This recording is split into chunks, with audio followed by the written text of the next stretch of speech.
Battle lines drawn over congressional boundary lines. Democrats from Indiana tonight making the trip to Chicago to meet with Democrats from Texas who left home to prevent a vote on a new congressional map in their state. Tonight, our Emily Longnecker reports on this redistricting rendezvous in Illinois. Yeah, Texas Democrats going into their second week here in Chicago after leaving the Lone Star State to avoid a vote on redistricting. And today they got some company from Hoosier Democratic lawmakers who came here to show their support and gather in this park on Chicago's west side. Their message today: we didn't start this fight, but we're not afraid to finish it.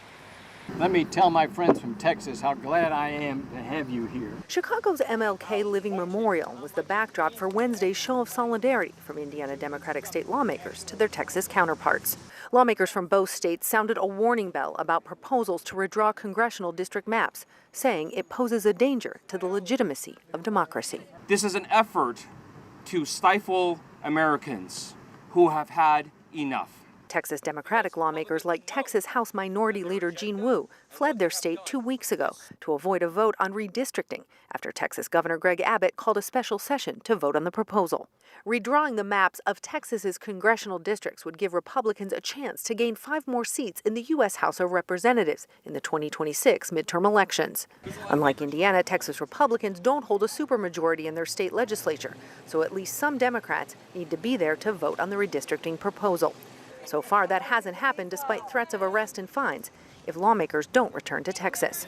Redistricting has also been a topic in Indiana. Governor Mike Braun said the topic came up when he and other Republican leaders met with Vice President J.D. Vance last week. Never in my life did I think that the Vice President of the United States would come to my state to ask our legislature to shoplift 2 congressional districts, steal them off the shelf, run outside, and wave them in front of the country.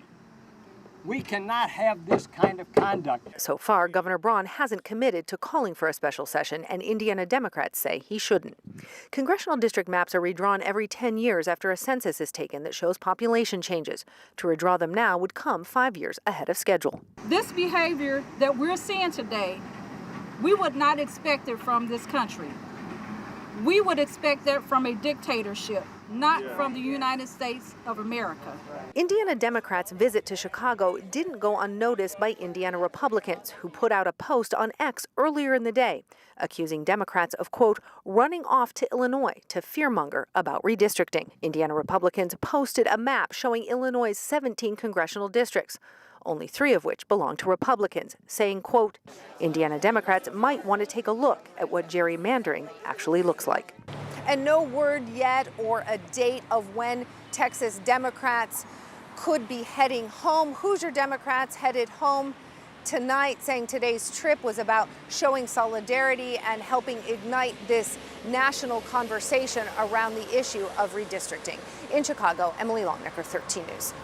And tonight there is pushback from the most conservative state lawmakers in Indiana about redistricting here. As Governor Mike Braun and other GOP leaders consider a special session, the governor told us he wants to see if there's enough support among legislators to do it.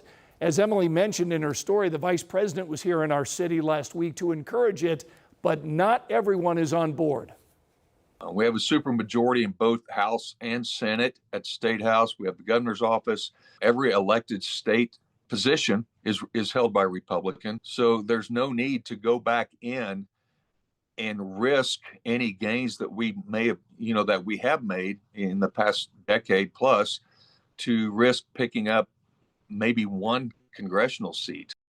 Right now, Republicans hold 7 of Indiana's 9 House seats. Democrats hold 2, including District 7 here in Indianapolis. State Representative Becky Cash, who represents Zionsville, responded to a constituent question on Facebook saying, I do not support redistricting and do not know of any reason why Indiana should redistrict. State Representative Daniel Lopez of Carmel posting on social media, I have heard from several folks and want to be clear on my position. I am a hard no on potential efforts to redraw electoral maps in Indiana mid-decade.